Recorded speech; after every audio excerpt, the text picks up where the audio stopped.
Hello అందరికీ welcome to Pramila designs. ఈ వీడియోలో బ్లౌజ్ పఫ్ స్లీవ్ ఈజీగా ఎలా స్టిచ్చింగ్ కటింగ్ చేసుకోవాలో చూసేయండి.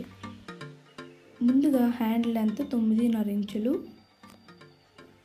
1 ఇంచ్ కలుపుకొని 10.5 అయితే పెట్టుకున్నాను. ఆ తర్వాత ఆర్మ్ డౌన్ వచ్చి 3.5, హ్యాండ్ లూజ్ వచ్చి పావు తక్కువ 6 ఇంచులు అయితే ఉంది. 2 ఇంచులు ఎక్స్ట్రా ఖర్చుల కోసమని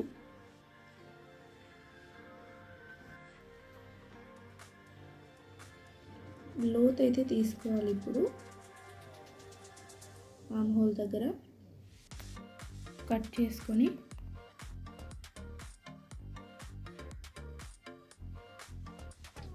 ఇప్పుడైతే ఇక్కడ పైనుంచి అయితే 3 ఇంచుల దగ్గరికి మార్క్ చేసుకోవాలి. ఇటువైపు వచ్చి 6 ఇంచుల దగ్గరకు అయితే మార్క్ పెట్టుకోవాలి. ఇలా స్ట్రైట్ లైన్ డ్రా చేసుకొని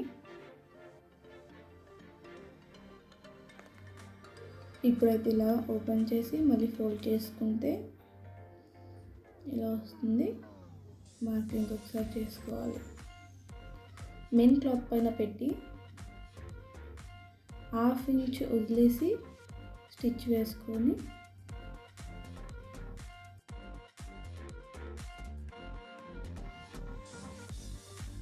ఈ లైన్ పైన స్టిచ్ వచ్చేలాగా చూసుకొని స్టిచ్ వేసుకోవాలి.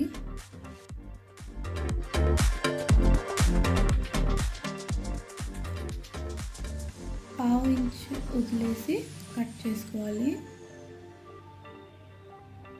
సెంటర్లో కట్ పెట్టేసి సైడ్స్ కూడా చిన్న చిన్న కట్స్ అయితే పెట్టుకోవాలి. ఇప్పుడైతే ఇలా కట్స్ పెట్టుకున్న తర్వాత క్లాత్ని తిప్పేసుకోవాలి. ఇప్పుడైతే ఇలా తిప్పుకున్న తర్వాత సైడ్స్ దగ్గర స్టిచ్ అయితే వేసుకొని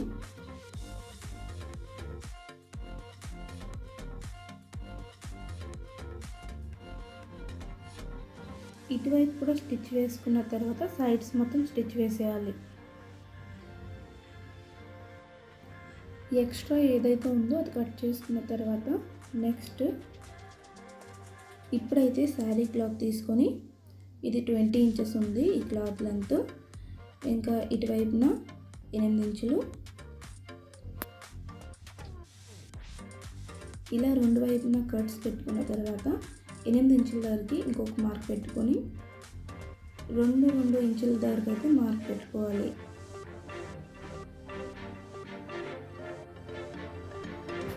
ఇప్పుడైతే మార్కింగ్ పెట్టుకున్న దగ్గర చిన్న చిన్న కట్స్ అయితే పెట్టుకోవాలి.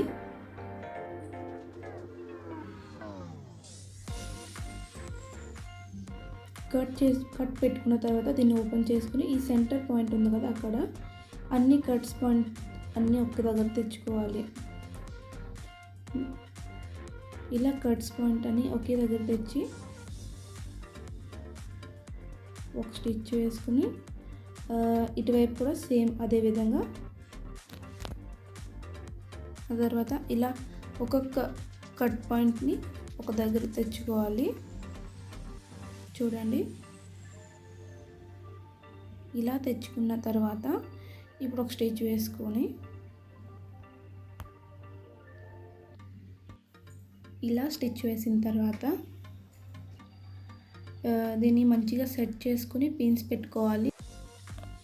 కదలకుండా పెట్టుకున్న తర్వాత ఇది మెయిన్ క్లాత్ పెట్టేసి కూడా ఇంకా పిన్స్ పెట్టుకున్న తర్వాత ముందు కట్ చేసుకున్న పీస్ ఉంటుంది కదా దాన్ని పెట్టి ఇలా మార్క్ చేసుకోవాలి. మార్క్ చేసుకున్న తర్వాత ఇలా మంచిగా డ్రా చేసుకుని స్టిచ్చింగ్ అయితే స్టార్ట్ చేయాలి. ఇలా స్టిచ్ సైడ్ నుంచి అయితే స్టిచ్ వేసుకున్న తర్వాత ఈ ఎక్స్ట్రా ఏదైతే ఉందో కట్ చేసుకోవాలి. ఇప్పుడైతే లేస్ అయితే నేను వేసుకుంటున్నాను. మీరు కావాలనుకుంటే పైపింగ్ కూడా వేసుకోవచ్చు, అది కూడా బాగుంటుంది. ఇంకా వీడియో నచ్చితే కనుక లైక్ చేయండి, తప్పకుండా సబ్స్క్రైబ్ అయితే చేసుకోండి. నేనైతే హ్యాండ్ లూజ్ దగ్గర కూడా లేస్ వేసుకుంటున్నాను. ఇంతే ఈ వీడియో. ఇంకా నెక్స్ట్ వీడియోలో అయితే కలుద్దాం. Thanks for watching.